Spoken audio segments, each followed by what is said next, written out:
Hawaii Sports Radio Network on 95.1 FM and AM 760 presents Wake Up in the Den with Ku'ule.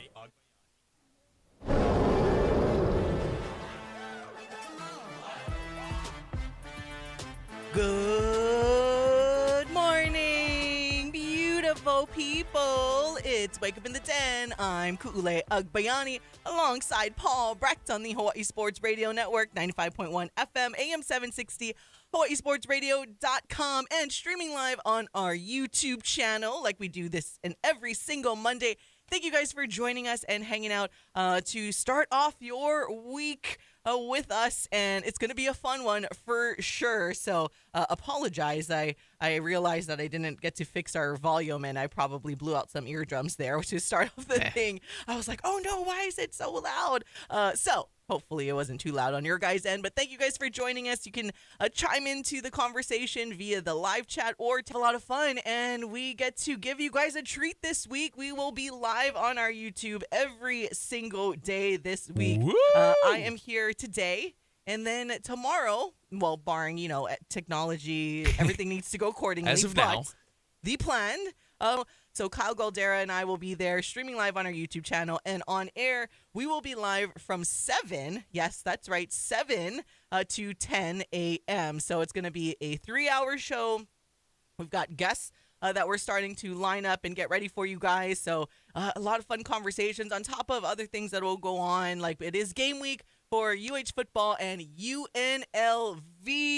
Let's go. We are here. And football, just for those of you who may or may not see, I do have and donning a shirt that I haven't been able to wear in a while, and that is to represent the Chicago Bears, that says the Monsters of the Midwest, and celebrate it because this is like the first time they've been first place in the NFC North since this late in the season anyways, since 2018. So it's been a little while, and still a few more games to go to see what happens, but nonetheless, let's go.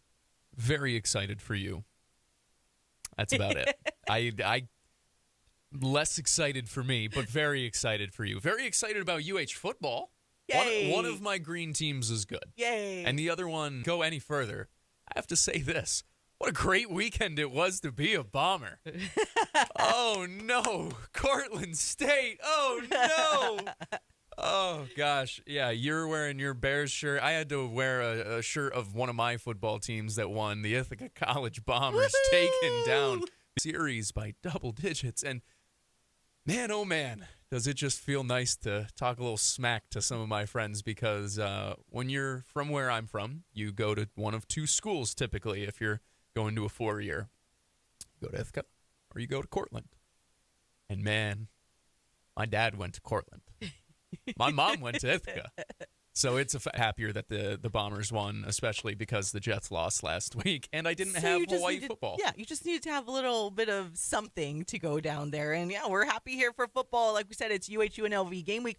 We're going to get to interesting results. There was the one result that we wanted. Almost. Did not happen. There was one that was very interesting. We'll get you updated with what the standings look like. We'll talk some men's basketball as the Rainbow Warriors or your Outrigger Rainbow Classic champs once again. And boy, was it exciting at Banco Arena at Stan Sheriff Center. Hope you guys enjoyed what you watched. And Texas men's basketball, we'll hear a little bit from a couple of the players and what they had to say after in the post game following that Utah. So they'll get up around 4. I just naturally woke up, turned on the game, and then I'm like, and I also wanted to point this out real quick for everyone that is making the trip out to Las Vegas. I told you guys that there was going to be something on Thursday, so want to make sure you know about that, and that we are kind of having a HILV after dark kind of a play on words there because we were going to watch the men's basketball game that will be kind of like that after dark time on Thursday against Arizona State. So everyone in Las Vegas, we got it all set at Circa Resort and Casino.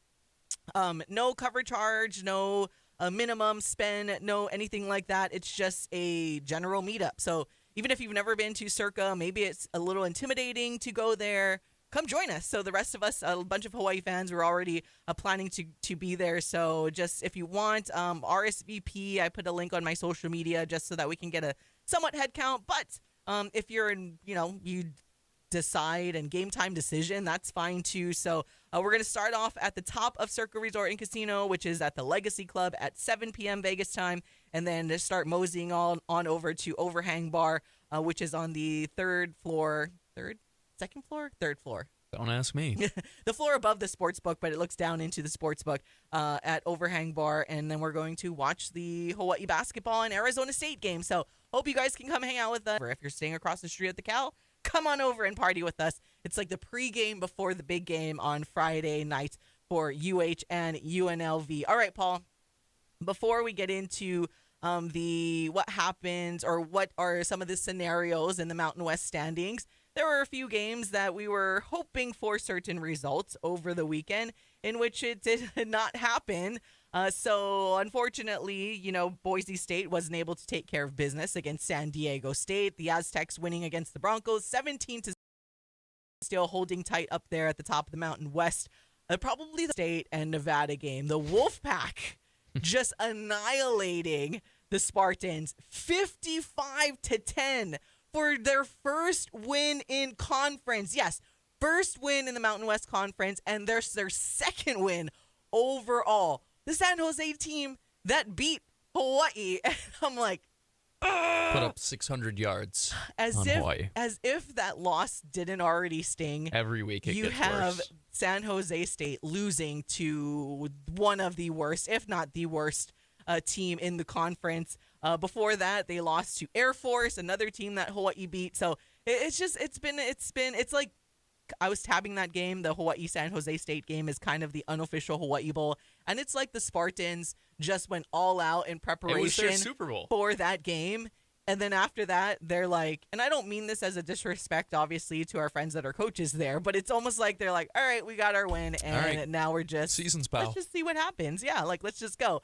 Clearly, that's not what they are telling the locker room, but that's what it feels like. And it's just for Hawaii because they need to win out for sure, but they were also going to need some help in order to get into the Mountain West Championship game, where if they had taken care of business against San Jose State, that win out picture would have all but guaranteed them a spot in the Mountain West Championship game. So it was a tough one to watch over the weekend. And then just that Boise State San Diego State game was just a snooze-a-palooza, and Hawaii, obvious snooze-a-palooza. I feel a little bit better in our power rankings discussion that we had last week, in which we tabbed Hawaii as the best team according to our power rankings, because watching those two teams go at it, it's like, yep, nope, Hawaii is the best team in the Mountain West right now.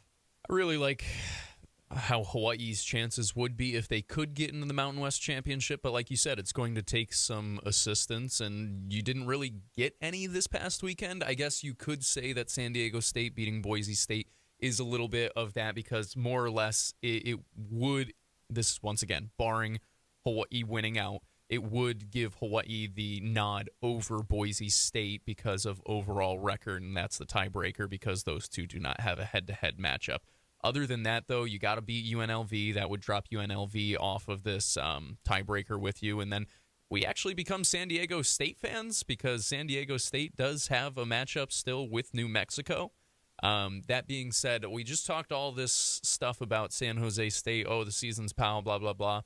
They could make up for looking so terrible last week if they win one of their next two, because when you look at that schedule for them. Yes, and you are getting ahead of me. Just a little are bit. we not there yet? Well, because I had the graphic up, but I didn't know you were going to go full into it. So now we have the graphic up to explain to the beautiful people that on the left, if you're watching us on YouTube, on the left is the current Mountain West standings there, with Hawaii at the fourth slot currently behind Fresno State, because as Paul was kind of alluding to, is like Fresno State would have kind of like that head-to-head matchup tiebreaker, and UNLV ahead of Hawaii as well. San Diego State at the top. And then on the right column, though, as Paul was getting to, and I'll turn it back over to you there, is that that's the remaining schedule in the Mountain West. Yeah, and Hawaii certainly does still have an opportunity to make it into the Mountain West Championship. As you said, it's going to take some help and also still winning out, but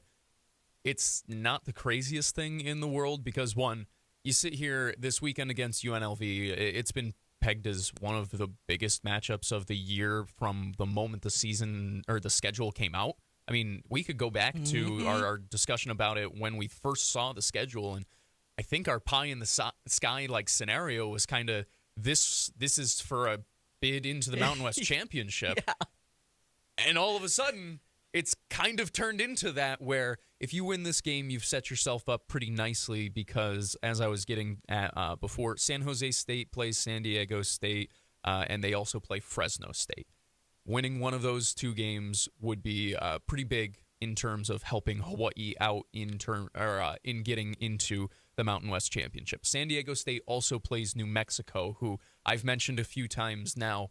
I'm a little worried about might be bid stealers because, once again, similar to Boise, we do not have the head-to-head matchup against them to clinch that, and they also are 4-2 right now. They also are looking like they could finish with a 9-3 record, and then at that point, it kind of falls out of Hawaii's hands a little bit more.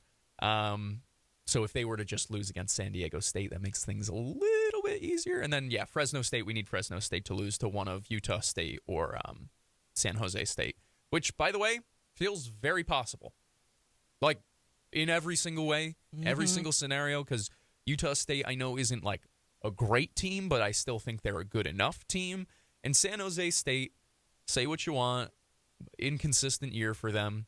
We've talked about it, though. There is enough talent there that they can put up a 35, 40, 45 any given week. And, what's to say they can't do that on senior day against Fresno State? And that would help deliver Hawaii a chance at a Mountain West Championship berth as well.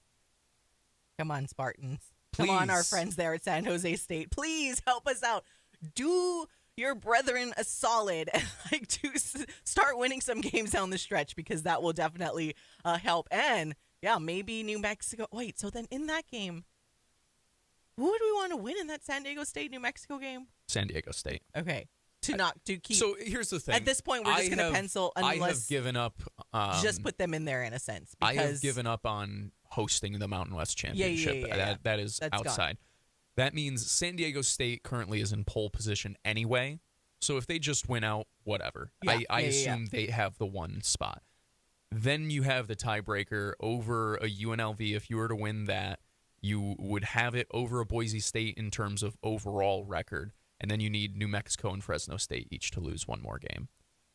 New Mexico more likely to lose that game versus San Diego State than they are versus Air Force this upcoming week. And then Fresno State, just need them to lose one. Please. What? Utah State, San Jose State, one of you. Just step up for us. Please. So what is, because I saw this because I was trying to look it up to like how you're mentioning the tiebreaker scenarios, and I actually found a Sports Illustrated article it was talking mainly about UNLV actually because they could be in the similar position where they could be tied, yada, yada, yada.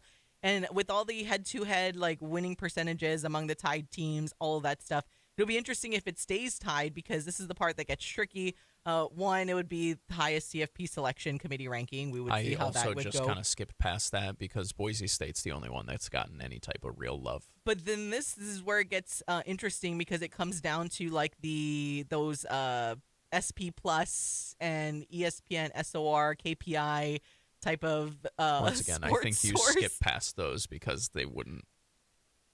But every team is ranked in those. I hear you. Because when I looked it up, like Boise State is always going to be ranked higher than everybody else, even though they clearly are not the Boise of before. Then so that's 6-4 is a reason why I'm like not really. So I think that's another reason why I'm like, okay, maybe, and hopefully we don't get to that because there were games where clearly Hawaii didn't perform to what we have them according to our power rankings as the best team in the Mountain West, and then Boise State just always gets Boise State favoritism at this point, which, hey, you're the most consistent program at winning, so that's what it's going to come down to. And that'll be another interesting scenario is if it's going to have to come down to all of that ranking tier system because they're going to end up getting snubbed by Boise State no matter what, even though just win. Just win. Yeah. And other things have to happen. But it will be interesting to just keep track of what happens this weekend. Anyways, we got to take a break. When we come back, we'll get back into more football a little bit later in the show. But when we come back, we will get into some basketball and recap the Rainbow Classic on the Hawaii Sports Radio Network.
Wake up in the den with Ku'ulei Agbayani on the Hawaii Sports Radio Network, 95.1 FM and AM 760.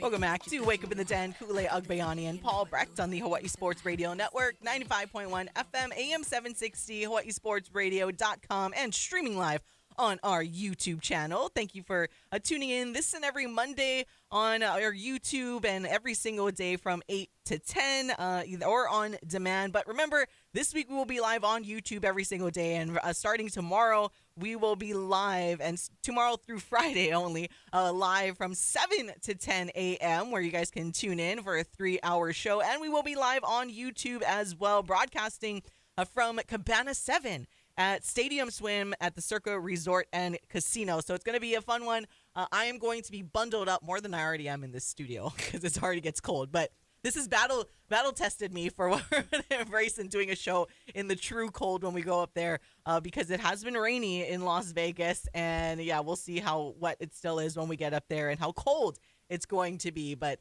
we're going to stay bundled, and hopefully there are enough heaters to keep us warm. But it's going to be a fun time, and we got starting to line up some really, really good guests for you guys. I know a lot of you liked the guest list that we had when we were there the last time. A lot of Vegas-inspired guests and to come and talk about the industry. So it'll be a lot of fun, and I hope that they can join us along with some of the guys from Circa. Tim Murray from VSiN's going to join us one of the days. So be sure to keep up with us on social media, and I'll show you a lot of behind the scenes, and we'll talk story there, and of course on our YouTube. So we're going to have a lot of fun this week for UH football versus UNLV game week. But before Friday's big time game at Allegiant Stadium here for all of the Hawaii fans, there is going to be the men's basketball game against Arizona State. ASU stopping off before they head out to Maui for the Maui Invitational happening next week.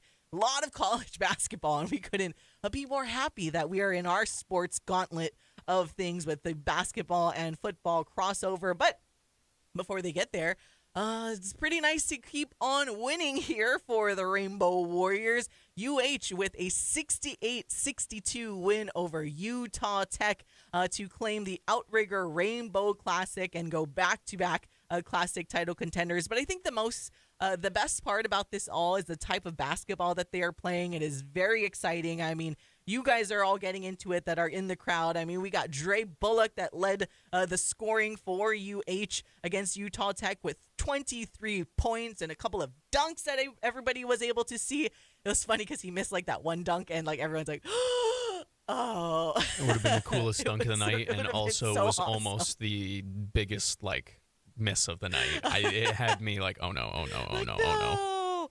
But it was still very entertaining, and I'm glad the crowd was that much like into it, where you could feel you could hear the gasps, and everyone's like, "Oh!" But and Big Fish doing Big Fish things, and Isaac Johnson with 14 points. So it was a good and fun night overall. Agitas Namiksha also scoring in double figures with 12 on that night, but it's been a very fun product that we've been able to see there with the Rainbow Warriors. And like I mentioned, going to be another test for them this week, Thursday, against Arizona State. But how about you, Paul? We like what we seen there last week from the Bows? Yes, I would like if they would stop getting injured, personally. Oh, yes. That would be nice. That would be super nice. But overall, this was what I was hoping to see throughout this tournament. Obviously, you would have hoped that they could beat Utah Tech by more, but playing their third game in 4 days, I was just glad that they still had legs at that point. Overall, I mean, I don't know what more you could ask for from this team. I guess to get a rebound in the final few seconds against Oregon, but I mean, this has been as much as you could ask for from this team through 5 games, a high-scoring unit. Their defense has been phenomenal. They're out-rebounding practically everyone that they play. And even in this past game where they shoot horribly, I mean, 1 of 14 from long, or 1 of 16, I think, from long distance. They end up turning the ball over 19 times. It was not an impressive performance by any measure on that side of things. But they figured out a way to win despite that.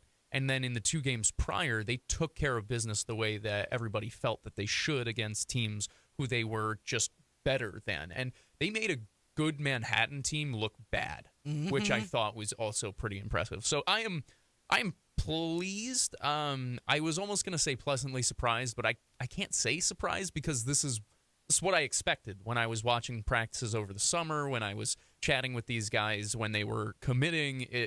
It's an expectation of winning. It's an expectation of excellence. And so far, through 5 games, that's been exactly what you've seen. They've competed against their only P4 opponent, dominated 3 others, and then won against a team who, in Utah Tech, by the way, I mean, I was relatively impressed. Yeah. I thought that they played very, very hard. I thought you could see that they had talent. Overall, it was a fun game. And I sit here and I make it sound like it was this battle that Hawaii was fighting back and forth. And what Hawaii led the entire game. Yeah. They led wire to wire. Now, Utah Tech brought it down to 1 in the second half. But then it goes back to what I'm kind of saying in the previous games where when their backs are against the wall or when they are asked to, this Hawaii team so far has answered the bell. This game against the Utah Tech team who was starting to get a little bit of confidence. They were forcing turnovers. They were forcing UH to shoot poorly from long distance. Hawaii answered the bell when they needed to, came up with some big buckets, some big rebounds, and big plays down the stretch so that they could win this. And they did something that the program hasn't done in 20 years. And they won back-to-back Rainbow Classic titles. So kudos to them. It was great to see. And the excitement is real. And there should be excitement around this team. These are a bunch of guys who are here to win, play exciting brands of basketball. And on top of all of that, they're entertainers. Yeah. Oh, they love to play to the crowd, whether it's Dre with his dunks or you have Big Fish with the Big Fish chomp, anything. All of these guys, they love to play to the crowd, and the crowd, like you said, starting to grow, and it seems like they're starting to fall in love with these guys as well. Yeah, and again, Hawaii just 68-62 over Utah Tech. The night before, that was when they had their 80 burger with 86-56 over Manhattan. As Paul was mentioning, one of the big difference in that not being able to have a big of a win over Utah Tech is partially because their long shots were not falling. 1 for 14 from long distance I was for right the Hawaii. first time. So it was a bit. Hopefully we can consider that uncharacteristic for this team, because we have seen what someone like Ike Finlinson can do. Even Big Fish himself can shoot from long distance. So just not one of those nights. Of all people, it was Dre Bullock that had that really quick pull-up jumper. Like he was just Right at the dribbling start. down right at the center and then just pulled up and took that shot. And that was the one and only 3-point shot that was made there. He had a Big Fish try to take a couple of, and then Gitas Namicha tried to fire a few as well. And they just weren't falling from long distance, but those are one of the things, a little credit to Utah Tech in that situation. But Hawaii, even though turning over the ball 19 times, able to still take care of business. But I would say had Hawaii, made just a couple more of those threes like we're used to them doing, even though this is a really early and young season, the score would have looked a lot different. But main thing is a win against a team that you should beat. But I think the big takeaway from the first few games is that you are starting to see them be more comfortable in their personalities and playing here and playing together as a team, right? You can see a little bit more of this unique ball movement and being able to find each other, kind of like cutting at the baseline and like different types of scenarios that we didn't necessarily see last season or maybe even a couple of seasons ago. But we've talked about that before with a new team. Individually, they're all great players. Now it's just them trying to figure things out and have this experience playing together. And we're starting to kind of see that come together. And that's what makes it this exciting brand of basketball that I know a lot of fans have just been like begging for. And well, you got it. But like Paul said, can we stop getting injured? And please, Harry should be fine. But just But still. All of them. Stop it. Stop getting hurt. Stop it. I feel like cool. Just stop it. Stop. And make your free throws. No, overall, I think the biggest thing that I've been impressed by is the overall consistency. Obviously, the turnovers were a bit eyebrow raising in this past game. Consistent in the turnovers. Well, but the thing is, they weren't before that. I mean, 10, 11, and 14 in their 3 games prior. They had 18 to start the year, which was something we were worried about after the Sham game. But it seemed that it started to get figured out, right? And I hope that this was more just a blip on the radar, and they're closer to that team who averages around like 11, 12 per game. Because if that's the case, we're talking about one of the best mid-major teams in the country. And that would be really, really fun to see, because they're rebounding with the best of them. They are efficient offensively, even when they're not great from 3. And they're getting to the line a lot. Like, all of the benchmarks that you'd want to see through 5 games, you're kind of like, oh, okay, the keys are there. You can see that this team could be pretty good. And like you said, the chemistry starting to come together. I mean, when you got Big Fish making no-look passes on the baseline. Oh, my goodness. What? You feel pretty good about these guys starting to come together and coalesce as one big unit. I'm excited to see as they get probably their biggest test since opening night this upcoming week. All right, we got to take a break, but when we come back, we will let you actually hear from Big Fish and Dre Bullock, the 2 top scorers for UH in that Utah Tech game. So don't go anywhere. We'll let you hear what they had to say in the post game on the Hawaii Sports Radio Network.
Wake Up in the Den with Ku'ulei Agbayani on the Hawai'i Sports Radio Network, 95.1 FM and AM 760.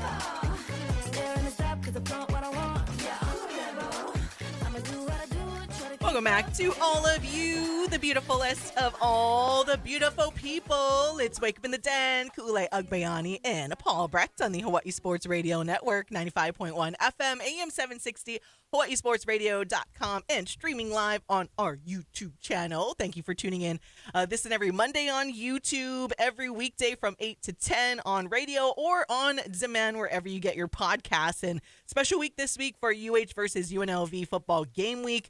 Starting tomorrow on air, we will be live from 7 to 10 a.m.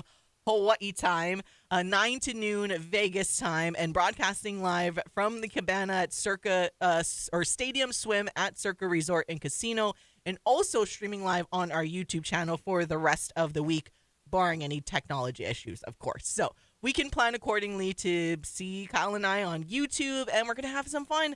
Already got some special guests lined up. I actually just got an email just this morning confirming that our guest on Wednesday will be Dr. Michelle Kalika-Coiner. She is an assistant professor in residence for intercollegiate and professional sports management at UNLV. Also the director for sports business. Heyo, my keyword there. UNLV Sports Innovative Institute. So it'll be a fun one, and I'm looking forward to having this discussion with her. And it lines up perfectly. It'll be on Wednesday, Paul. So Mana Wahine Wednesday. I was going to say, funny enough, we've got a pretty good day. Mana Wahine Wednesday lining up perfectly for our guest. Again, the PhD, Michelle Kalika-Coiner. And then another one that came through here, a good friend of mine, but we haven't actually had him on the show here, but I've known him for a long time, but he should be able to join us. I'm not sure what date, so just stay tuned for that. But Dan Rush, he is the Vice President of Global Sports and Event Sales for MGM Resorts International. So MGM, clearly they put on a bunch of events, and it's going to be exciting to kind of talk to him, how he got into the industry and what his day in the life looks like, because kind of like how we joke about our job here in a fun way, like, oh, we're so busy and, oh, we get to cover and talk about sports all the time. Our job sucks. I swear, like, every time I see him on social media, he's taking selfies at, like, football games at Allegiant. What a brutal time. On the field at the Super Bowl, courtside at, like, some of these March Madness games, or, it's, like, such a tough life that this guy I feel bad lives. for him. I know. It's horrible. They must have to, like, twist his arm behind his back. Oh, my or, gosh. like, they, like, you know how cats, they have, like, the spray bottle when they're doing something bad? They'll probably have to, like, spray him and be like, no, you're going to this event. It's a tough life. Yep. I can't wait to hear all about it and hear how miserable he is. Exactly. But it's a true story. Every time I see him posting, I'm like, yeah, great. Your job looks horrible. Brutal. Oh, no. And he is genuinely a sports fan. So it's like, but yeah, we'll welcome him. We're still waiting on confirmation from a couple of other guests. So stay tuned. Again, follow us on social media and we'll post about it. All right, getting back into our men's basketball conversation. We're recapping Hawaii's win over Utah Tech in the previous segment to claim the Outrigger Rainbow Classic there. Straight up undefeated, no questions asked. But a couple of the breakout stars that we saw through the first few games here is Isaac Big Fish Johnson and Dre Bullock, kind of lighting up the stand so far with all of their dunks and personalities that they have so far. So this is just a little snippet of what they had to say in the post game following that win over Utah Tech. And it just kind of starts with what they feel they've learned as a team in like just this quick stretch of 4 games in less than a week. Remember, going back to Sunday? So 4 games in less than a week from Sunday through Friday. So this is kind of a little snippet of what they've learned. Just staying together throughout, the games going our way or not, the refs calling fouls or not, stuff like that, losing, winning. Just honestly staying together. Game of basketball is 40 minutes, so whatever happens in the first half, forget about it. End up, doing better in the second half, trying to fix our mistakes, and yeah. I think something I learned from our team is that we've got a bunch of gritty guys. That was not a pretty game by any means. We found a way to win. We had Gitas playing the 5 at certain times. with Jalen and him switching between matchups. And so I thought everybody was prepared. We did a good enough job on the scouts, still not to the level that we need to be at. But I was just proud of the guys for being able to step in all sorts of situations and take advantage of the time that they have on the court whenever and wherever it comes. Yeah, Dre, some of your in-game dunks, what's going through your mind when you elevate for those? Are you always looking for those kinds of plays, or does it just naturally happen? Murder. Yeah. That's what's going through my mind, murder, whether it's the rim or somebody underneath it. Yeah, to be honest, I'm kind of used to it now, so it's kind of getting normal for me. But yeah, honestly, just done as high as I can. How was the energy tonight from the crowd? Fish, you talked a little bit last night about hoping that people start coming along for the ride. Seemed like the crowd a little bit bigger tonight, a little bit louder tonight. How much did you guys feed off the energy, especially in a close one? And especially in a close game, the crowd is one of the deciding factors, like one of the biggest deciding factors. When energy is low and another team comes into an arena and feels like they have something to prove, that's a dangerous team. But when we have the fans behind us, as well as the 13 guys, as well as the coaching staff, it's hard to win in a home arena. And so I thought that the fan base, they do an amazing job. And as you said, it's getting bigger. And so hopefully here in the next couple games, as the season progresses, we'll make it one of the hardest places to win in the country. So we're pretty excited about the way that it's trending and how they show up for us. Yeah. First time you guys went back to back in about 20 years, I think, 21 years. Even though you guys are like new to the team and everything, how does it kind of feel? Just kind of like to get this like monumental kind of like back to back wins. Yeah, it's definitely a blessing. Like you said, we both new, so we didn't really experience what a couple of years back or whatever happened. But yeah, definitely great energy. Shout out the fans, for bringing energy. Definitely helped us win tonight. Yeah, definitely feels good. So, yeah. Well, I can't lie, I got like a little emotional as they were presenting our team the trophy. I looked at my wife and just the pride in her eyes. For me personally, I think that the people does the same kind of pride that they had for us and for the state of Hawaii. And so it's amazing to be able to bring that to them and show them that their pride is not ill-placed, that they can be proud of us, and we're going to go out there and give them a show. And that was UH men's basketball players Isaac Johnson, and in that as well was Dre Bullock. And you heard it right there. Like, they want to give you guys a show, and they've been doing that so far. And Big Fish is like, what do you think about when you're going to dunk on somebody? Murder. I'm like, whoa, yes. I mean, from like a competitive athlete at that point, you're like, you're going to go and dunk on somebody. And I think that's what leads to what you guys have been able to see and what we've all been able to see so far through, again, this really, really young season so far, just getting underway. And I get it, maybe not the highest tier of opponents, with the exception of Oregon.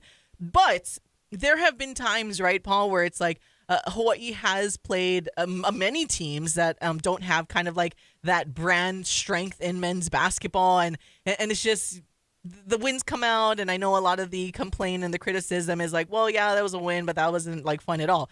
You don't hear anybody talking about the lack of brand recognition from these teams they're playing, because people are just so excited of what they are able to see on this basketball court through the first few games, and I think that is all they've really asked for, right? It's if you're not going to bring in the big names, at least give us some fun basketball to watch and see us blow out some of these lesser teams by 30 points, and let's like start dunking on some people and all of this stuff. And it has been like, to be honest, I had no idea that the score was as close as it was, honestly. And even the game before against Manhattan, I had no idea that the score was the deficit was as large as it was, because I am just, this basketball girly is just so like intrigued and engulfed in the game that I am watching that I am not even scoreboard watching, because I'm just having so much fun at these games and watching this team play that it's like, oh, okay, we're winning. Oh, wow, we're winning by that much. When did that happen? Or same thing, I'm like, oh, we're only winning by a few points. Wow, it feels like we're blowing this team out because it's so exciting to watch. So I hope other people feel that way as well, because that's how I am. I'm like, I don't even know what the score is half the time when I'm watching the games. No, they're just a really, really fun group of players, getting more and more comfortable with each other as well. I don't blame you. There were some massive highlights in this game. Not just the dunks either, like whether they were blocks, whether it was like guys fighting for rebound. Like there were legitimately so many different exciting plays in this, and that's just been the case. And like you said, the ask has been exciting basketball.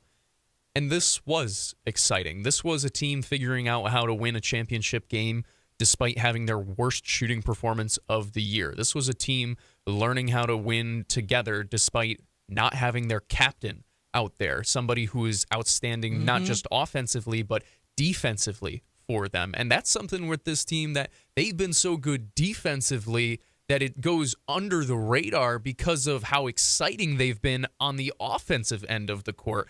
They've gotten steals that lead to runouts, that lead to lobs, and they're still getting a little bit better at the lobs. We're working on those.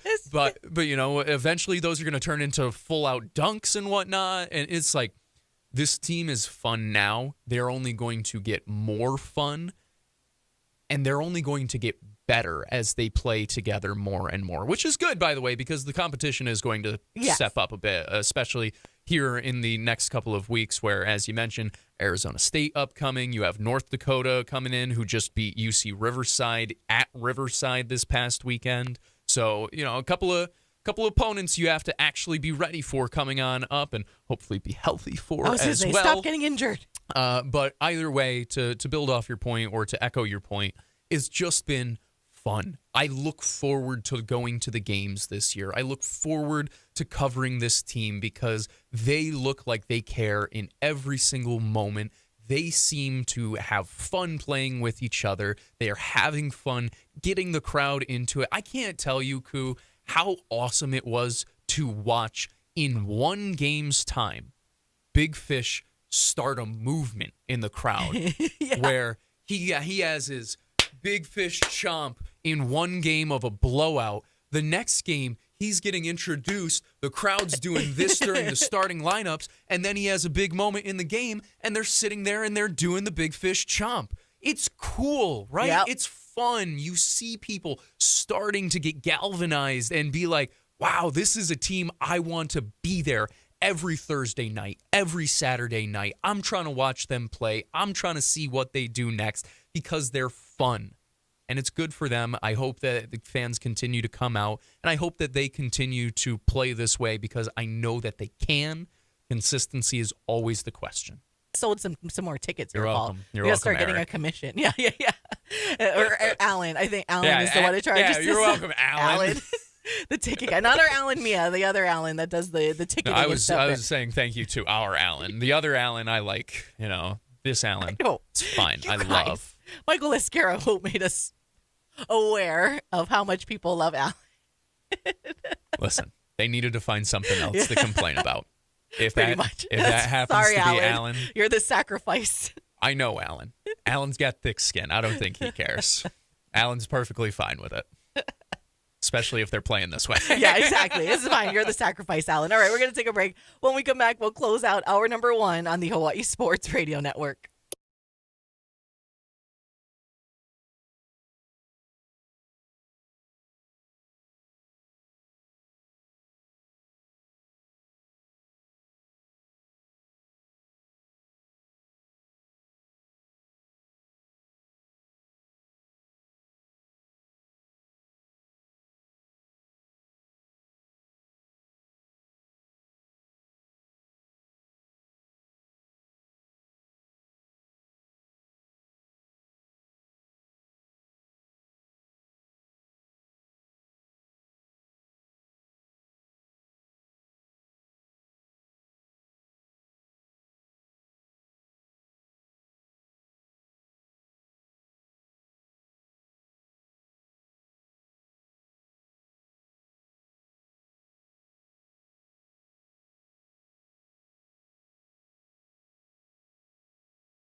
Back to more Wake Up in the Den with Ku'ulei Agbayani on the Hawaii Sports Radio Network, 95.1 FM and AM 760.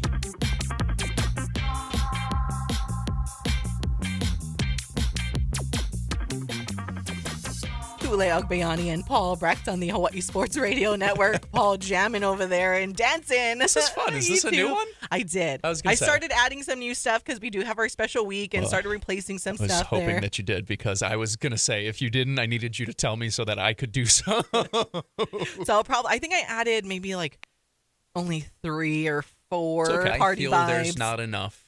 Yes. I am a big enough adult that I can put more music into the computer for us while you guys are away. I appreciate you putting a few more in there for me nonetheless. So we had to change it up a little bit. All right. Since we only have a few minutes left, Bank HHSAA State Football taking a look at some of these results, we will start off with Division 2. So in the first round, again, the Open Division doesn't start till this week, and we'll remind you what those matchups are. So in Division 2, we've got Damien. Oh, excuse me. Not Division 2. Oh, yeah. Sorry. Chotomate. Division 2. No, you're fine. Okay, I was going to say, I had to pull it up accordingly on my screen. Like, did I label it No, wrong? no. It's very possible. Yeah, I just had to pull it up on my screen. I was like, wait, that's not correct. Okay, in Division 2, Kamehameha Schools Hawaii 43-6 over Pac-5. So Kamehameha Schools Hawaii moves on to play the other Kamehameha schools, that from Maui. So the semifinals happening this Saturday, 6 o'clock p.m., and it will be at Kamehameha Maui. So you got Hawaii versus Maui matchup in one of the semifinals for the State Division 2 Football Championship. On the other side, what we talked about before, where you have the OIA rematch of the OIA Championship game, Roosevelt taking care of business over Pro City 42-7 this past weekend. And now they travel to Hanapepe Stadium this Saturday to play the number 2 seed in Waimea.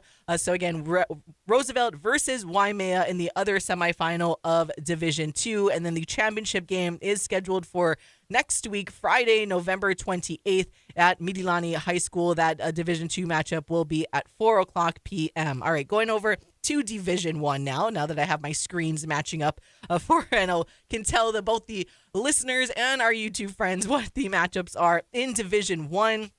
That happened the first round this past weekend.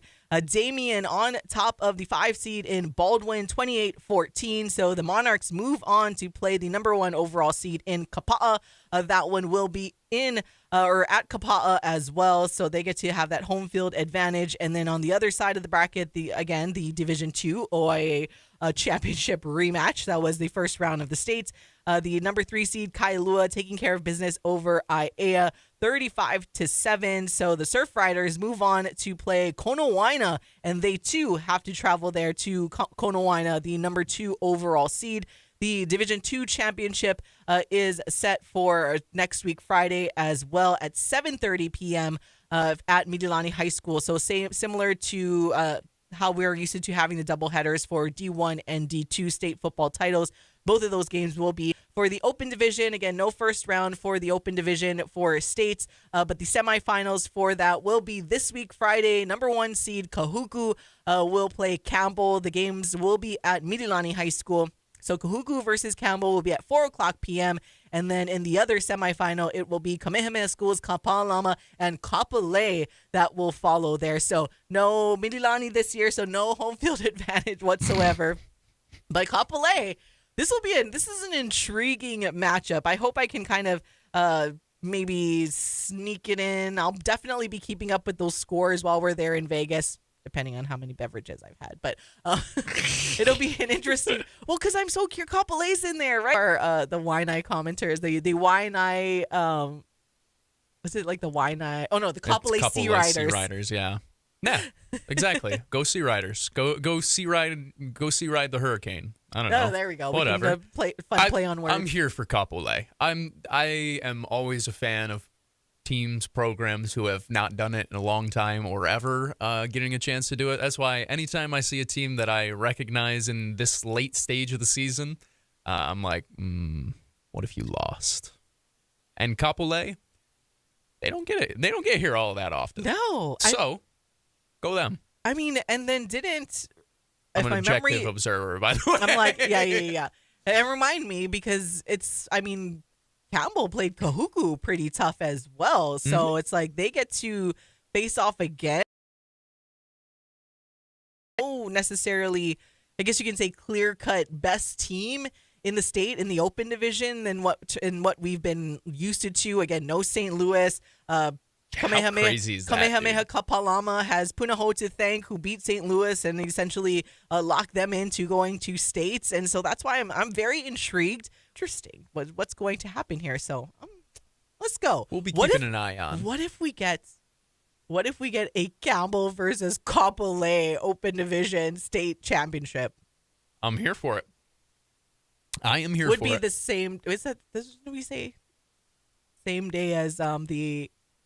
Yeah, we said it would. The Open Division would be the same day as a potential Mountain West Championship game. I unfortunately have a decision that I know I would make, and I feel bad. Those high schoolers are not winning that one. Oh gosh, way up past the clock. Anyways, we're gonna take a break. We'll be back for hour number 2 on the Hawaii Sports Radio Network.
Wake Up in the Den with Ku'ulei Agbayani on the Hawaii Sports Radio Network, 95.1 FM and AM 760.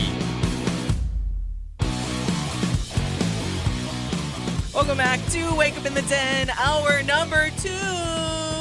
I'm Ku'ulei Agbayani alongside Paul Brecht on the Hawaii Sports Radio Network, 95.1 FM, AM 760, hawaiisportsradio.com, on demand wherever you get most podcasts, and streaming live on our YouTube channel. This and every single Monday from 8 to 10, and you can hear us live every weekday morning from 8 to 10. But this week, a very, very special week, as we've been talking about and promoting that we are going to Las Vegas for the UNLV football game, as I know a lot of you guys are as well. So we will have special shows, special times, especially like if you do make your commute a little earlier. Kyle Galdera and I will be broadcasting live from Stadium Swim at Circa Resort and Casino tomorrow through Friday morning from 7 to 10 a.m. So we're going an hour earlier. We did this. We did a 3-hour show a couple of years ago when we went there as well. But this time we are still keeping true to our 9 to 10 time slot that I know a lot of you guys like, because it's the local programming that you guys get to listen to. So, but we're just going to go an hour earlier because we got guests lined up and we're starting to get them finalized. So I'll continue to promote it on our social medias as well as on air as we go through. So 7 to 10 a.m. And for all of our friends like a Caesar that I know has been constantly asking for us to, and as he makes his appearance, I was gonna say, I did not even you see shall that. receive. I didn't even see that before I mentioned Caesar, that now we will be on this week only every single day on our YouTube channel. Disclaimer, as long as technology wants to work, we will be on YouTube every single day where you guys can see it, see the sights of Stadium Swim and feel like you're there. Might be a little rainy, but that's okay. We're going to have a fun time. We're going to party. And as I mentioned in the promo, never know what's going to happen in Vegas. So you probably want to tune in live and see what happens. Are we breaking rules by technically streaming? Isn't it, what happens in Vegas is supposed to stay in Vegas? Yeah. But now we'll share it. Since it's the ninth island, it kind of, I think that's the loophole, right? Supersedes the actual laws of Vegas. So we go by Hawaii rules. I think so. Yeah, I think that's somebody.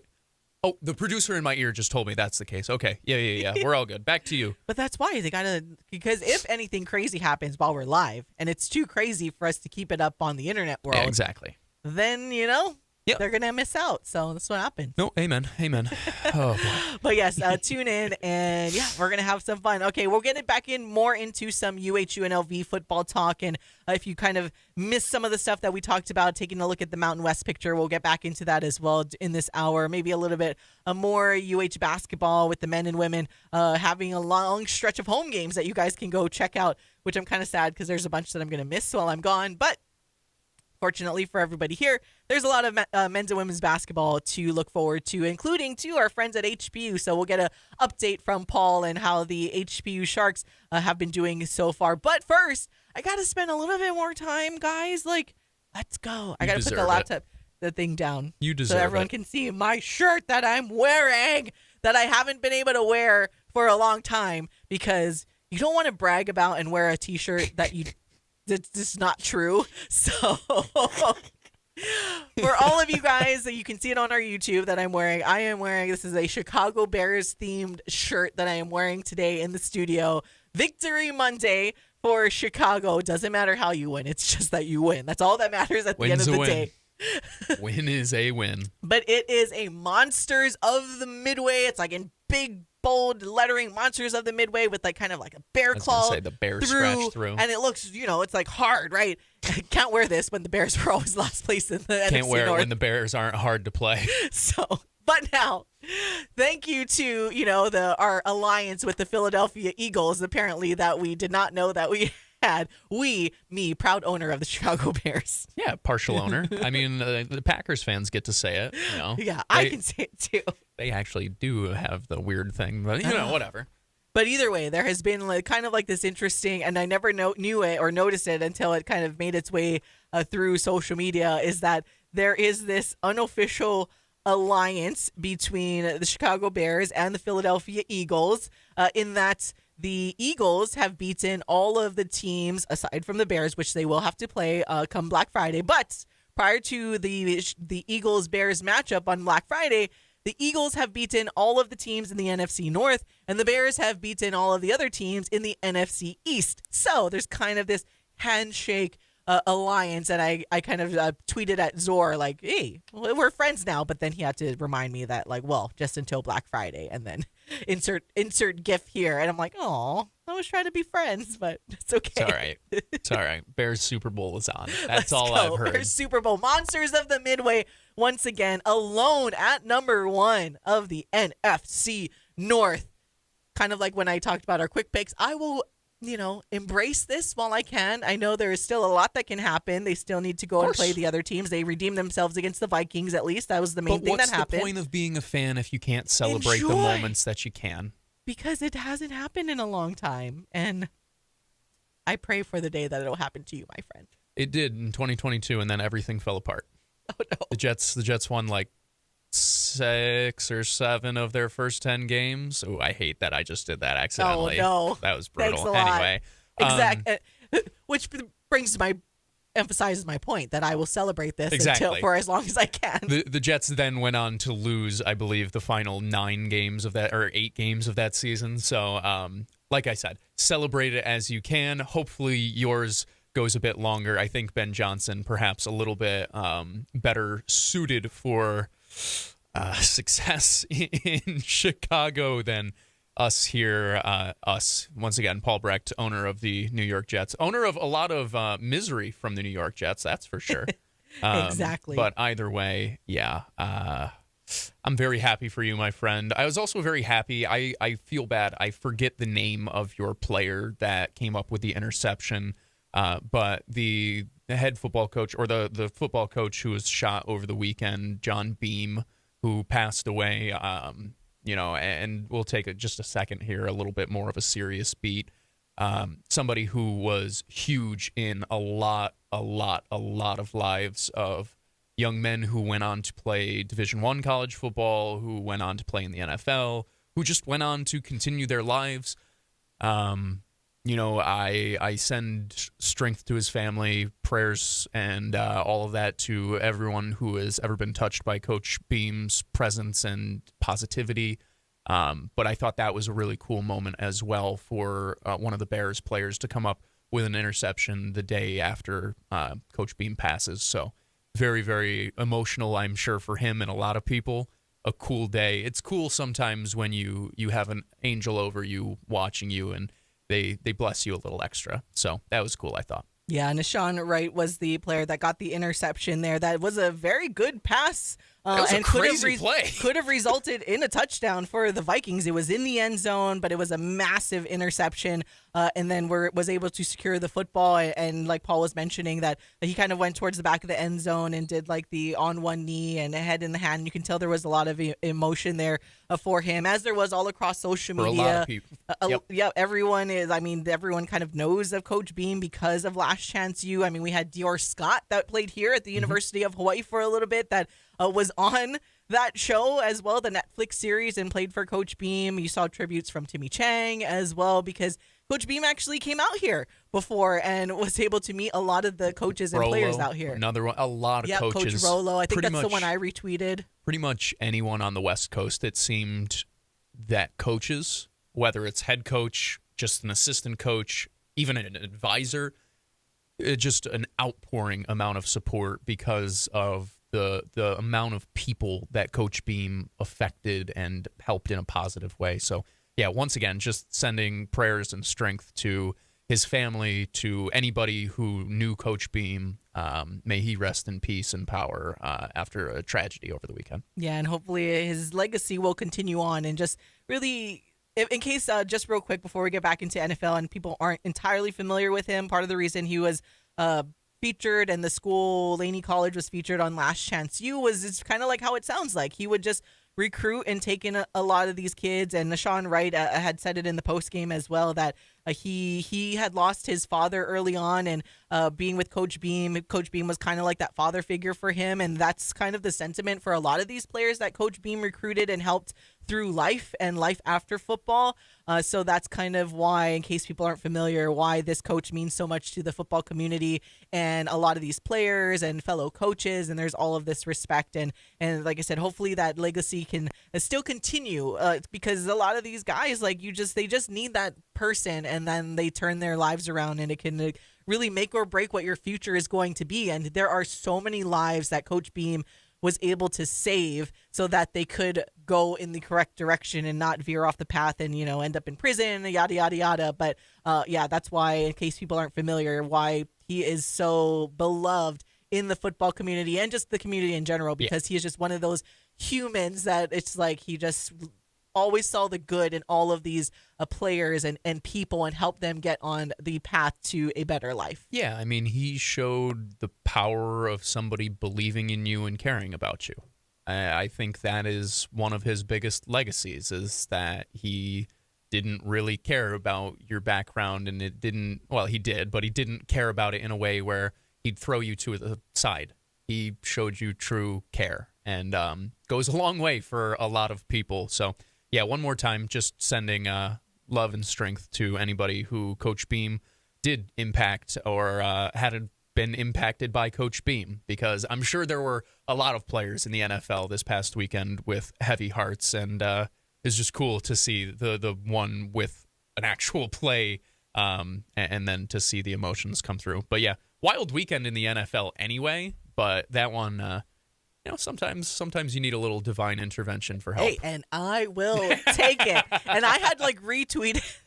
That just reminds me of what I retweeted, because I think it was NFL memes, and then someone put a mashup together of the Chicago Bears wins this season, because they've come on the last play, blocked field goal, I think how they beat the Raiders, and they have all of these last chance ways that they have won, and someone mashed up all of these ways that the Bears have won. I feel like almost every game has been really close that they've won. Chicago Bears, baby.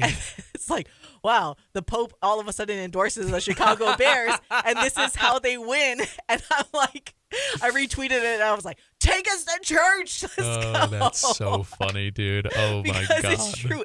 That was me yesterday. I'm like, come on, Cairo, win this game for Chicago. And I'm like, wah! And he did. And that mashup that someone had posted, I was like, you know what? That is so right. Every game has just been a struggle. But that's what coaching and culture change can do for a team. As we talk about, the NFL has the best players in the world. And when you bring in the right coach to change around the culture, because, again, you have the same quarterback that you've had. Yep. You've had, for the most part, the same players. Same players. Yes, they had added some few to the offensive line and here and there on defense. But for the most part, you have the same team in terms of players and what you have to work with. And then all of a sudden, you got a new coach that comes in, already has more road wins than Eberflus did during his time there in Chicago. Damn. So that's tough. And it's only 4 road wins. We are 10 games into Ben Johnson's tenure, and he's already in road wins. 4 road wins for Ben Johnson, tough. And there was 3 for Eberflus in his entire time that he was in Not Chicago. Great. So yeah, it was a pretty fun one. But started the morning, as I mentioned before. I was an early morning. It was one of those I didn't even set my alarm for. Just naturally, you could wake up and I look at the time, not that tired or ready to go back to sleep. I woke up at 4, and I'm thinking, all right, well, luckily there's football to watch. Then if I can't go back to sleep, let me go watch this Commanders-Dolphins game. Again, history being made in the NFL. It was so good it sent you back to sleep. Yeah. First game being held in the country of Spain, and probably the biggest highlight of that game for Hawaii fans is that they were starting quarterbacks from Hawaii all the way on the opposite side of the world, with Marcus Mariota for the Commanders and Tua Tagovailoa for the Dolphins, and they were essentially pinned against each other. Clearly, they did not play actually against each other on the football field, but it's always a fun storyline. And the Dolphins coming out on top 16-13 in overtime. Yes, it was very fun. Sorry, I'm laughing because I'm thinking about the Taylor Swift clip from New Heights about like Jared Goff going and Yeah, exactly. So as you're sitting there talking about, that's all I could trust. think When I about. say it, that is exactly what I think about as I'm saying All right, it. So good. we're on the same page with that. But yes, all field goals in the first half of that game. So hence, by the time halftime came, I'm sorry, Marcus and Tua, but I was able to fall back Quick to sleep by halftime and then wake up again for the first real set of for the 8 a.m. I was slate like, of games. that sounds weird. Not the first real set of games, the normal set of games, the early onslaught of football games to come up there. But Tua Tagovailoa and the Dolphins improving to 4-7 on the season. By the way, go Dolphins. As a Jets fan who's rooting for better draft position and know that the Dolphins, sorry Tua, might be looking at the quarterback class as well. I don't think the Commanders are looking at the quarterbacks, so I don't care if they have more losses than the Jets, and they don't right now. They have as many losses as the Jets. So yeah, go Dolphins. Hope they win 2 or 3 more games. I get it. That's the way you're going to look at where it. I'm Yeah, at, might as guys. well. They're 2-8. What do you want me to do? Okay, but no, that game. As much of a snooze-a-palooza as it was for the most part, still like some fun football. You get a game-winning field goal. You get some overtime for international fans. Yeah, that's and pretty cool. They Free football. They don't really know, at least my assumption is, most of them probably don't really know any better. This is probably some of their first like real football in person. So I gotta imagine a lot of them who went to the game are like, hey, we got an overtime game. What more can you ask for? More points. What the heck is this Denver Broncos team?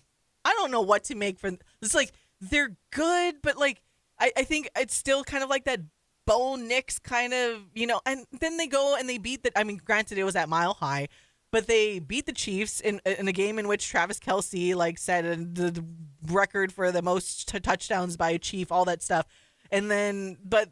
The Broncos able to beat the Chiefs 22-19, and I just don't know what to make out of this Broncos team. Currently 9-2 on the season, but then you watch them, like eye test wise, they do have a good defense, but you're just like, Cool. okay. The Jets should have beaten the Broncos earlier this year. I don't know how the Broncos are 9-2. Like we had a texter last week when we were talking about the Patriots. Refer to the Patriots as I think it was the 2021 Titans. Was that the year that they were the 1 seed and then lost? I think that feels about right. Yeah. Anybody who knows what I'm referring to knows at least general time. One, I didn't totally disagree with that. It feels like the Patriots are kind of like a fake 9-2 as well. But the Broncos, I feel almost in a similar place where it's like, yes, their defense is good. Yes, they have some decent pieces offensively, but they don't strike fear in you as like a number 1 seed or as like this top seed in the AFC. That's why I can't place them. And the funny thing is, I sit here and I say all of this. If they were the ones representing the AFC in the Super Bowl, the way this season has gone, I can't say I'd be surprised. I mean, it's them, the Colts, and the Patriots are the teams with the best records in the AFC right now. So it's like, I mean, if you told me I had to pick one of those 3, I like the Broncos defense probably the best out of any unit of them, so I don't know where to put the Broncos. The Chiefs, I think, are just flawed. I think that's the biggest thing. This is one of the most flawed Chiefs teams. And we said that in the beginning of the year. Yeah, and that's part of the reason why you see them not necessarily at the same level of what you normally expect them to be, because Mahomes is still good. They still have a solid enough defense, but it's just not as special as previous Chiefs teams. That said, don't let them get into the playoffs. Because once they get into the playoffs, then all of a sudden, all bets are off.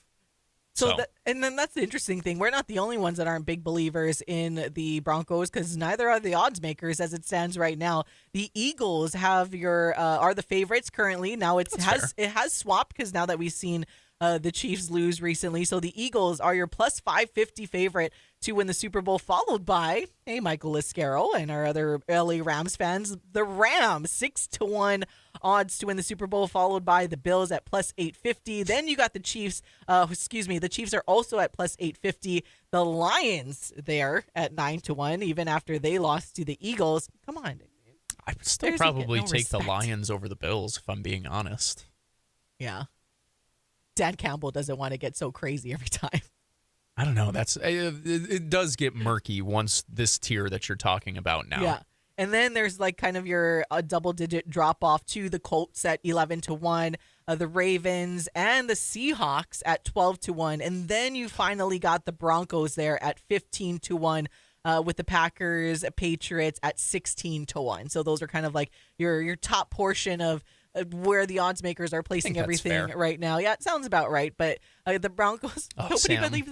No, the Bears moved up a little bit. The Bears are at 66-1 now. Kind of moving on up there. Slowly but surely. Might have to. Slowly but surely. Might have to just sprinkle just for fun. I know. I'm like, I am going to Vegas, so it's going to be a just fun for fun. I'm like, what are we going to?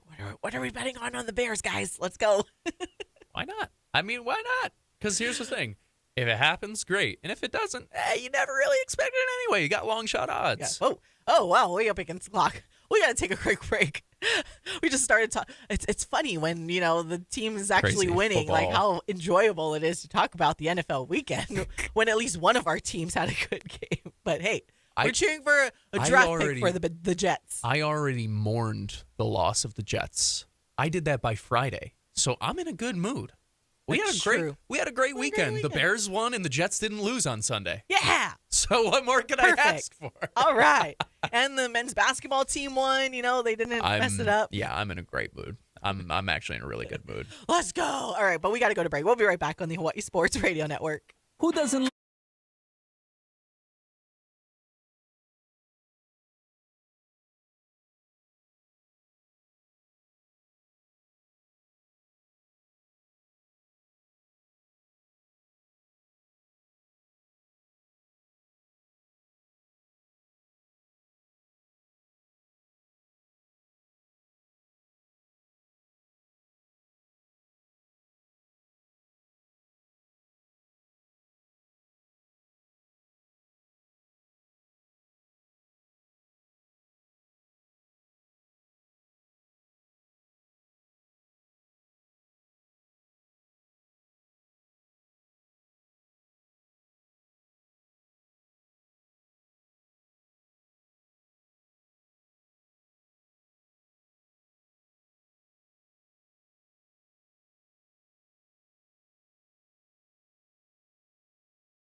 Wake up in the den with Ku'ulei Agbayani on the Hawaii Sports Radio Network, 95.1 FM and AM 760.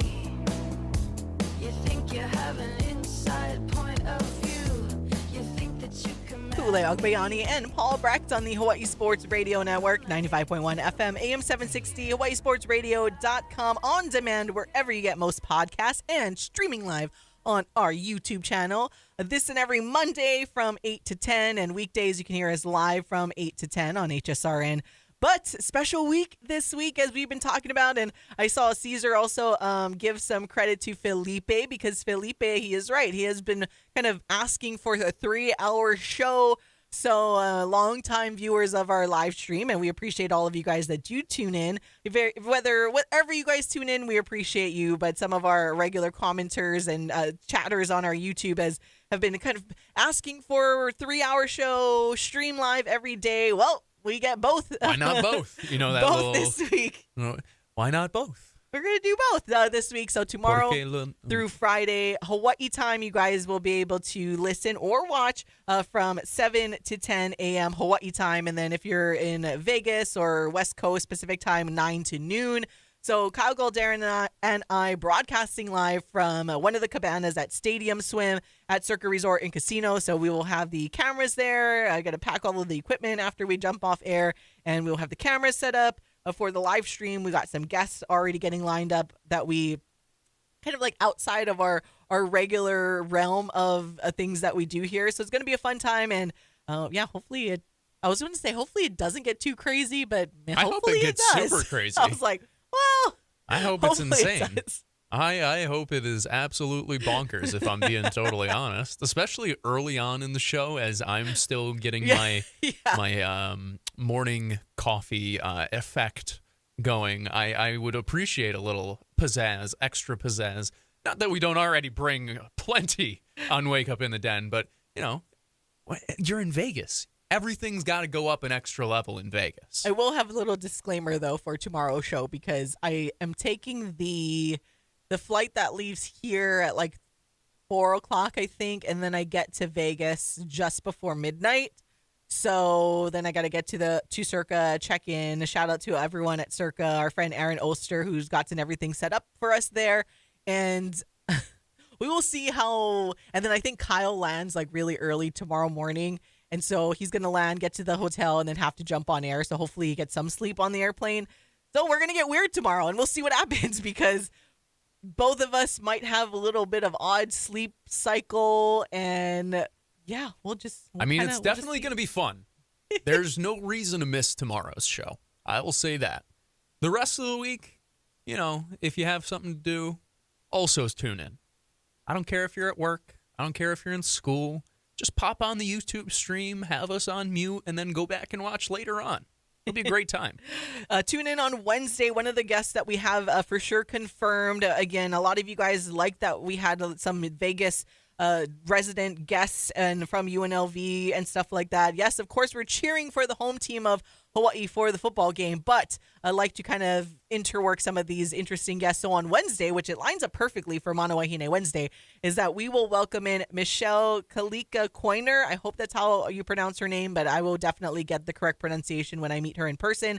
PhD. She is assistant professor in residence for intercollegiate and professional sports management, the director of sports business for the UNLV Sports Innovation Institute, something we learned about a couple of years ago as well. So coming over from UNLV and joining us in person, and I'm excited. I looked up some stuff about her, but anything with sports management is just going to be fascinating to learn about. So I'm really excited to have her on there. And she is actually, this might be a good one for Michael, because this is another note that I saw from our person that connected us, is that she also happens to know a lot about the marching band at UNLV because her husband is the director.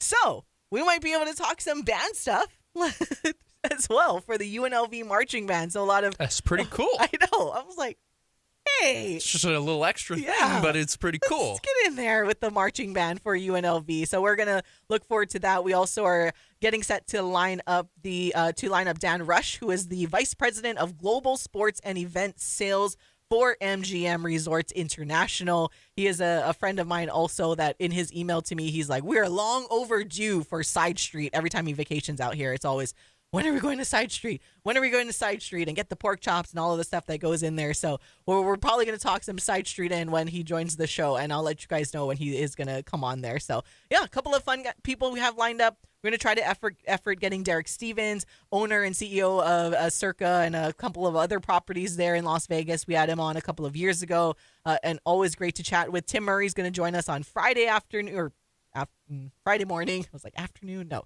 Friday morning to close out our week in Las Vegas. He has an interesting story of when we talk about how it's hard to break through in this industry, he is a good representation of that, on like everything he endured and almost giving up on trying to break through in this industry of sports broadcast, and how he ended up in Vegas, an East Coast guy, and landing in the desert and able to convince his wife to move to the desert as well, the city of sin, to work for VSIN. And it's a fun story. So a lot of guests, again, Kyle and I, 7 to 10 a.m.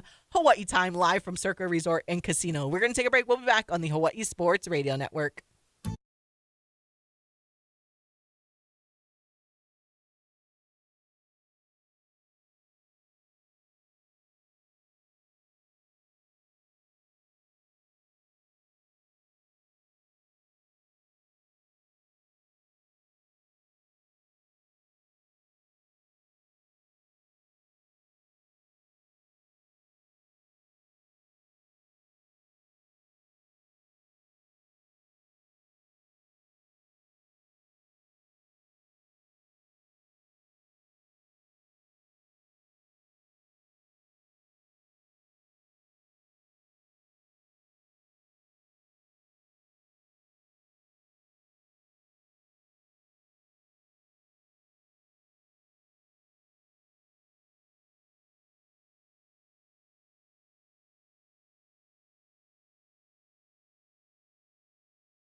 Back to more Wake Up in the Den with Ku'ulei Agbayani on the Hawaii Sports Radio Network, 95.1 FM and AM 760.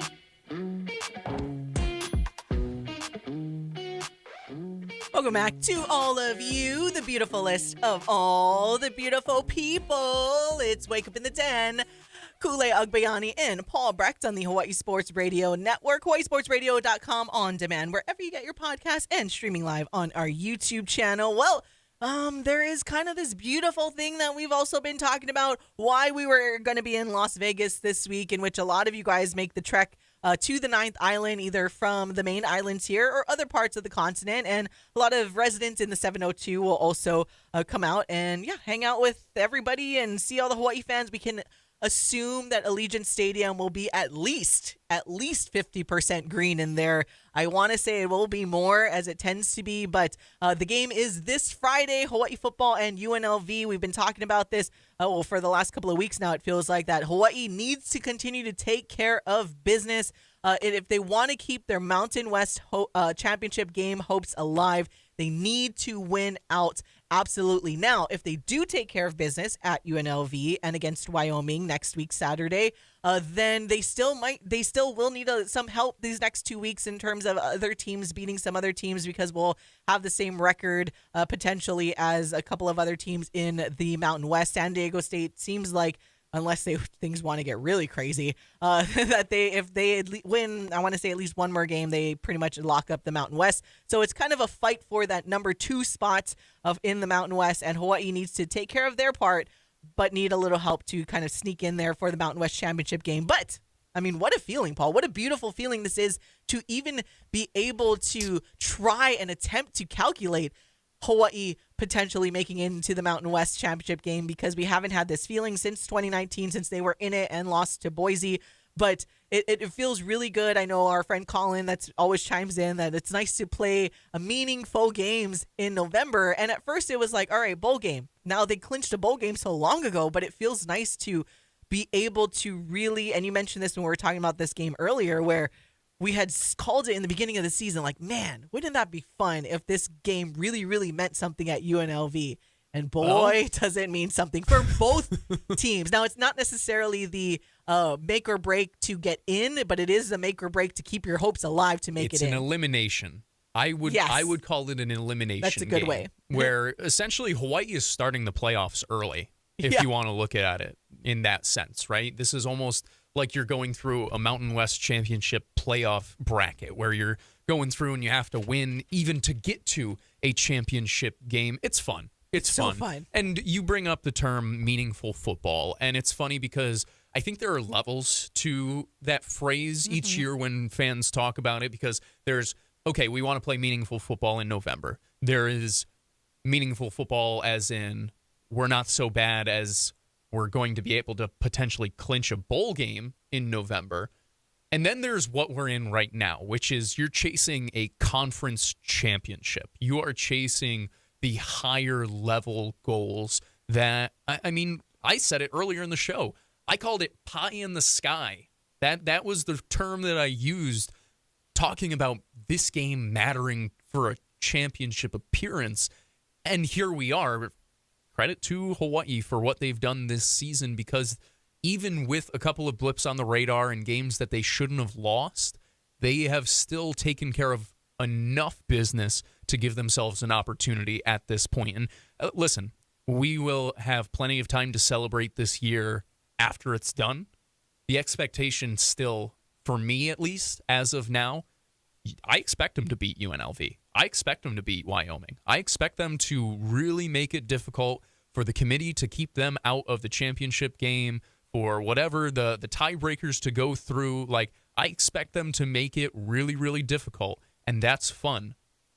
So for now, I'm going to table the like, oh, yay, participation medal. We were so great this season, because this team deserves to be talked about in a way that this is a championship level unit. They have 2 games to prove that they deserve that spot. And sometimes, and this is more so me, I've noticed in life things have a funny way of working themselves out. especially if you take care of your own business. So if Hawaii takes care of their own business, what's to say they can't be playing in a Mountain West Championship game here in a few weeks? The only thing that will prevent Hawaii from taking care of their own business is the fact that we're playing in Las Vegas, because we've talked about this before. Oh, is that hard?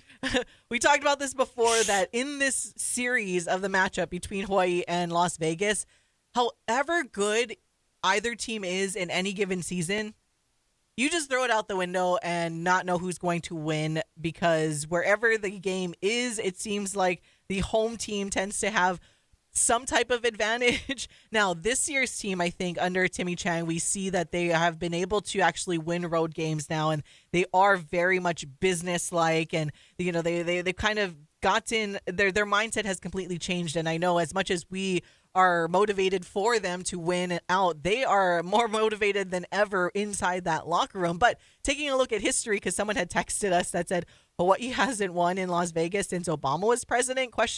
So I had to look down the history of everything, and they're almost right, actually, because when I look through the history between these two schools, obviously they lost last year, and then the year before that. Last time they won was here at home in 2022. But if you look down there, the last time they did win in Las Vegas was during that last bit of glory time for Hawaii football in 2019, as we mentioned, the other year that they had made it into the Mountain West Championship game under head coach Nick Rolovich. So they did win in 2019, 21-7 in Las Vegas. But when you're scrolling through here, and I had to make sure like my eyes didn't deceive me, and you look at the away games between for Hawaii at Las Vegas, I'm like, wait a minute, am I missing something? Because it's designated pretty obvious on the Hawaii Athletics website. And the last time that like Hawaii had won in Las Vegas prior to 2019 was 2007. A 49-14 win in Las Vegas. Other than that, it's kind of been opposite green and red dots. It's like the home team just seems to win in these games. So before 2019, Paul, 2000, and I'm like, I guess. I was 7 years old for this game. Cool. Just so you know. I was 7. I was, let's see. I think I was in 3rd grade. And you know that 2007 year was pretty good. Yeah, for Hawaii football. It was all right. You know, I think a couple of people might remember it. Around here, on the continent, around the world, a few people might remember it. But yeah, it was a little bit ago. So I would personally, 2019 is like a different era as well. It'd be nice to start up with another win in Las Vegas. And that more so just shows how difficult it is to go to the desert and to win, regardless. And you said this, regardless of the record of the Rebels, it seems like it is just difficult to play at UNLV for Hawaii. And in a year that they have answered the bell for many different tests, this could be the biggest one yet of the step that they are taking of, all right, is this a good team or a great team? Great team wins this game in Las Vegas and bucks the trend where you've won one of the last 15 matchups in Las Vegas. I tell you what, I kind of like the trend of the years matching up here, because when we do take a look at the season and we get our post-game notes, right? A lot of the notes that we are getting are, first time since 2019, or first time since one of those years with from 2006 to 2010, 11-ish. And I'm like, well, 2019 was the last time, and then 2007, and it's kind of interworking in there where all the post-game notes, like the whole, how Micah Alejado is doing at quarterback, and we talk about Jackson Harris and all of those years. So I'm like, maybe this is the year. It's just interesting. I'm a big numbers guy. I'm a big stats guy. So every time I see it, it doesn't do anything other than just, it's one more to put into the back of my mind, back in the journal, to be like, okay, another connection to 2007, another connection to 2019, another connection. It's been cool because it's been repetitive from the opening weeks. And as you win, and obviously this is just what comes with wins, as you win more and more, the seasons that you've won the most start to pop up on your radar a little bit more. So very excited for the Rainbow Warriors. A lot of business to still take care of over these next couple of weeks, but This should be a fun one. I hope you guys join us all week as we continue to talk about it because there's a lot to get into as we detail this matchup a little bit more. These are two teams who are very, very fun. Not very, very different, but certainly a bit different. And both teams with hopes for a potential postseason bid. I tell you what, the fun thing, and our friend at Matt Humans had said this a couple of weeks ago, I think it was like a few weeks ago, but had mentioned when we look at the line, so Hawaii opened up as the 3-point underdog going over there to UNLV, but something that we've talked about before because UNLV's defense isn't great and Hawaii's defense is questionable in terms of traveling and which defense will show up on the road. But that total, Paul, we're looking at right as it currently is right now. So the line has not moved. UNLV is still the 3-point favorite, but the total has ticked up a little bit, 64.5. Still taking the over. I want to say it's the biggest total that we've seen this season in a Hawaii football game so far. So 64.5. We're talking about if the game is close, everybody, this is a 30-something to 30-something game if we're going to get close to that total. So this is what the odds makers are anticipating again because Hawaii has a very explosive, fiery offense and UNLV just does not have a good defense. But UNLV, too, has a really potent offense, and Calandria is a very, very good dual-threat quarterback there for the Rebels. So this is going to be a fun game all around, if at least what we've seen from both teams so far, and it meets on paper in Allegiant Stadium this Friday. Don't forget, it's a Friday game, 5:30 p.m. Hawaii time, 7:30 in Vegas. You can watch it for free on FS1, so no Spectrum Sports coverage, but it will be on FS1. It's going to be a fun game if it goes according to how these teams are that we've seen / on paper because they're just going to see touchdowns back and forth. Hopefully more touch. Or it could just be Hawaii winning by like a 60. And then, UNLV will do a San Diego State thing and maybe just put up a couple of field goals. But Hawaii will put up like 60 points on that defense for UNLV. As I sit here and think about it, maybe this is a homer thing in me. That's fine. Is this game almost in a sense like the battle for the offensive player of the year in the conference? Ooh. Because Calandrio's been unbelievable all so year. good. I mean, the stats have been absurd. Micah has turned it up another gear over the past month plus, where like if he goes into UNLV and puts up some big numbers, does he vault himself into that conversation all of a sudden where it's like, I think he's a dark horse for it right now, but would he become one of the favorites perhaps if they're able to outgun UNLV in Vegas? Like that's where my mind is at right now. Cause I don't know. I hear the total. I get it. I think Hawaii's defense is good, blah, blah, blah. I think this is an over in this game. I just think this is going to be like a shootout of shootouts. It's going to be a lot of fun. But the crazy thing is what makes me feel different about Hawaii's ability to win at UNLV. Again, historically, they haven't been done very well. Take out 2019, they haven't won since 2007 at UNLV. Clearly, the specific location has changed from Sam Boyd Stadium to Allegiant, of course. But the storyline remains the same. But it's you bring up Micah Alihado, and that makes me feel confident about this Hawaii team coming out with a win because, as we know, he goes back now to his second home. This is the first time he's going there as the starting quarterback. True. And we talked to Jared Ursula last week and said what makes Micah different is that he's a competitor, right? And we've seen it with our own eyes and I've brought it up, where you see him, make these kind of mistakes in the game, like just not getting rid of the football, taking some sacks he shouldn't have, throwing in not really good looking interceptions. But then he shakes it off and he wants to will this team to win. And he's going to want to do that in front of another set of home crowd where he grew up balling out at the high school level, especially at Bishop Gorman. Plus, we have a couple of, you have Jemai Otis, who is another Bishop Gorman kid. You have a few Bishop Gorman guys here as well.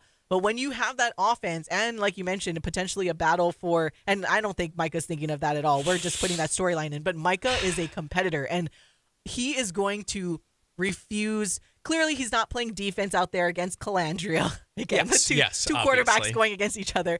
So his defense is going to have to step up as well. But if, kind of like what we've been saying, if you just score more than the other team, and Micah Alihado would potentially go out there and want to score more than the other team to get out this win because he's going back home, quote unquote home, to his other home. First time as a starter here for UH to go play in his collegiate career in Allegiant Stadium in front of, I'm sure he has a lot of friends and family that are in Las Vegas as well that are going to come out and watch him, and hopefully wearing that UH green. But my confidence in Micah and his competitive nature is what gives me the confidence to feel like this is a 2019 type of year, that he will will this offense to score more than the UNLV, than the Rebels. Yeah, I mean, at the end of the day, the way that I think about it, and this is... Ooh, goodness. all choked up. This is just a football thing in general. If you feel good about your quarterback, you feel like you got a chance in any single game, and I feel good about our quarterback. It's as simple as that. I truly believe Micah Alejado gives us a chance to win any football game that the Rainbow Warriors play in. So it's a good feeling to have. The reason I'm over here making faces, by the way, I was talking up Offensive Player of the Year, and then I was like, let me just go check the stats real quick. Danny Scudero. I know San Jose State's bad. Scudero's been just so good this year, man. But sorry, I just think of that. How did Nevada keep him to, like, I don't know, I think it was like 25 yards. And even with that, he still leads the conference by 300-plus receiving yards, and he's got 10 touchdowns. And then Lucky Sutton's got over 1,000 yards. He's got 8 touchdowns on the ground. So, like, maybe, I don't know. I still think it's a chance. Like I said, I think he has a chance to vault himself, him being Micah Alejado, from a dark horse to an actual contender for Offensive Player of the Year with a great performance this weekend. That's my final take on it. Hey, you know what? San Jose State and Danny Scudero take care of business against Fresno State, and we will cheer. You'll be fine. You can have it. Take care of business against Fresno. Do us a solid, and you can have the. I'm happy to give it over for. That's a fair trade. That's art of the deal, right? It's a team sport. We're going to trade it off. Micah has. I got good news for you. Micah has a few more years to try to get that. Absolutely. Player of the year. All right, we got to take a break. We'll be back to close it out here on the Hawaii Sports Radio Network.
Wake up in the den with Ku'ulei Agbayani on the Hawaii Sports Radio Network, 95.1 FM and AM 760.